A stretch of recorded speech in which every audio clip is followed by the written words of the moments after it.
Et vous voyez que plus justement on est relié à son être, plus on est relié à l'amour en nous, plus on a conscience de nous et donc on a confiance en nous.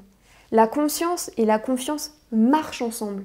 La confiance, on pense dans le développement souvent personnel qu'elle se muscle, c'est un muscle, un petit peu comme si mentalement on devait ingurgiter des choses et se répéter des choses pour justement avoir confiance en soi. Mais pour ma part, on peut le muscler comme ça, mais si vous voulez, à un moment donné, ça va éclater. C'est un peu comme si c'était quelque chose de superficiel et qui allait à un moment donné s'envoler. Parce que la confiance, c'est le même mot que la foi. Et la foi, elle n'est pas mentale. La confiance, elle n'est pas mentale. On est déjà un être confiant. La confiance, elle est contenue dans notre être. Elle est contenue dans la conscience en elle-même. Donc, plus j'ai conscience de moi, plus j'ai confiance en moi. Et c'est pour ça que c'est si important d'apprendre nos enfants, selon moi, à avoir conscience d'eux-mêmes. Parce que en apprenant à avoir conscience de soi, on apprend à être confiant. On apprend à se faire confiance et on apprend à faire confiance à la vie. Confiance.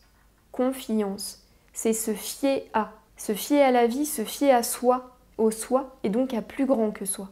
Et vous voyez, dans confiance, il y a aussi fiance, fiançailles. Donc il y a la part humaine, la personnalité, qui épouse, qui se fiance à la part divine, à l'âme et au divin, à la vie. C'est ça la confiance.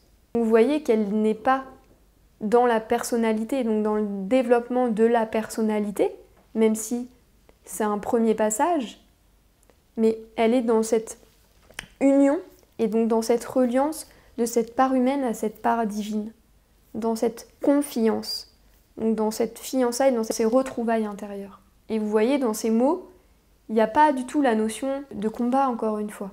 Il n'y a pas une notion de friction. Il y a une notion d'acceptation, d'épousailles, d'amour et d'union, d'unité. La confiance, elle naît de cette unité-là. Et c'est pour ça aussi, encore une fois, que je vous insiste souvent sur cette reliance à soi, sur juste cette petite méditation.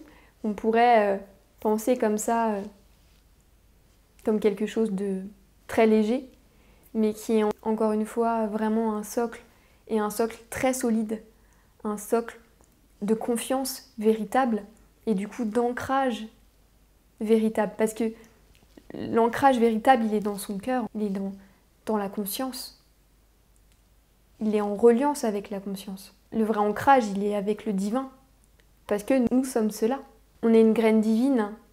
On est amené à pousser divin et à être divin. Donc cette graine divine, elle est ancrée directement au cœur du divin. Et plus je vais me relier à ça, plus je vais me laisser habiter par cette présence. Elle va me nourrir et je vais m'en nourrir. Et au fur et à mesure, ma personnalité, mon ego, mon mental, mon émotionnel, va complètement prendre le pli. Il ne va pas disparaître, mais il va prendre le pli. C'est-à-dire que c'est plus lui qui va gouverner. Il va être gouverné par la force gouvernante à l'intérieur de moi, qui est mon être, mon âme. Et c'est pour ça que il va se passer les choses que vous m'avez racontées. Et que naturellement, il y a des choses qui vont découler parce que c'est la conscience qui est aux commandes. C'est la conscience qui prend le pouvoir et qui reprend son pouvoir, donc qui passe en premier plan alors qu'elle l'était avant en second plan. Là, on a notre couronne sur notre tête. Le cœur est en on avant notre tête. Et là, il y a des choses qui se passent sans qu'on comprenne, sans qu'on se demande comment, pourquoi, sans qu'on ait cherché. Ça vient. Et ça vient limpidement.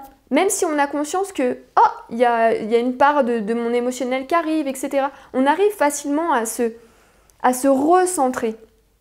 Et en se recentrant, naturellement, il y a un nouvel état d'être qui apparaît. Et ce nouvel état d'être fait naître de nouvelles habitudes, de nouveaux mécanismes, une nouvelle énergie, une nouvelle façon d'être et donc de faire. Parce que pour faire différemment, il faut être différemment. C'est savoir être pour savoir faire. Je suis et donc je fais. Et non pas je fais et donc je suis.